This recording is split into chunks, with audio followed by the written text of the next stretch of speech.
Photo பாத்துறீங்க? Video இல்ல நீங்க photo எடுங்க.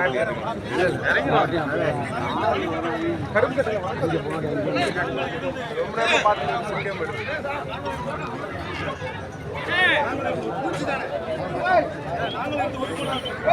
எப்படி இருந்தது என்று உங்களுக்கெல்லாம் தெரியும். நீங்கள் உடனடியாக எங்களுக்கு நவீன எரிவாயு தகன மேடை வேண்டும் என்று கேட்டீர்கள், அது கட்டப்பட்டது. கழிவறை வேண்டும் என்று கேட்டீர்கள், கட்டப்பட்டது. சாலைகள் எல்லாம் போடப்பட்டது. எல்லா வசதிகளும் செய்யப்பட்டது. நகரத்தில் இருப்பதை போல பஞ்சப்பூர் கிராமத்தை தலை கிராமமாக எடுத்து எல்லா வசதியும் செய்து கொடுக்கப்பட்டது. ஒன்னே ஒண்ணுதான் எங்களால செய்ய முடியல, பட்டா கொடுக்க முடியல. ஏன் கொடுக்க முடியல? நம்ம திருச்சியில 15,000 பேருக்கு பட்டா கொடுத்துட்டோம். இந்த பஞ்சப்பூருக்கு மட்டும் மேய்ச்சல் புறம்போக்குன்னு இருக்கு. இது உச்ச நீதிமன்றத்தில் தடை இருக்கு.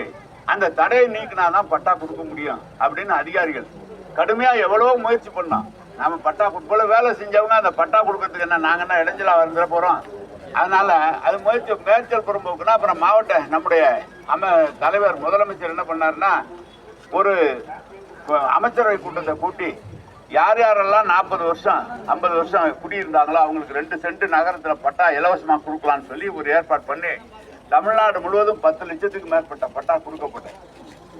இந்த பஞ்சப்பூர் கிராமத்தில் இருக்கிற பிரச்சனை என்ன ஒன்று சொன்னால், மேய்ச்சல் அதாவது ஓடை புறம்போக்கு, மேய்ச்சல் புறம்போக்கு, அப்ஜெக்ஷன் புறம்போக்கு பட்டா கொடுப்பதற்கு தகுதி இல்லாத இடம் என்று உச்ச நீதிமன்றத்தில் இருக்கிற காரணத்தால் தான் இந்த பட்டா எங்களால் கொடுக்க முடியாமல் போய்விட்டதை தவிர வேற ஒன்றும் இல்லை. இங்க பட்டா கொடுப்பதை விட எனக்கு என்ன செஞ்சாதானே நீங்க எங்களை மதிக்க போறீங்க, செய்யலன்னா எங்க மதிக்க போறீங்க?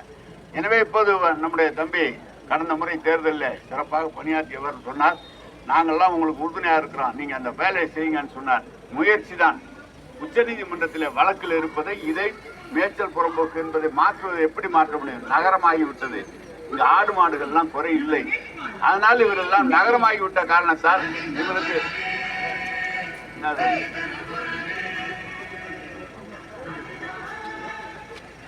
நகரமாகிவிட்ட காரணத்தால் அந்த காரணத்தை தான் அமைச்சரவையிலே சொன்னோம். எல்லாமே எங்க மாடு எங்க வச்சிருக்கிறாங்க, எங்களுக்கு மேய்ச்சல் புறம்போக்கு மாற்றி கொடுங்கன்னா அது அரசாங்கத்து சார்பாக அரசு ஆணை பெறப்பட வேண்டும்.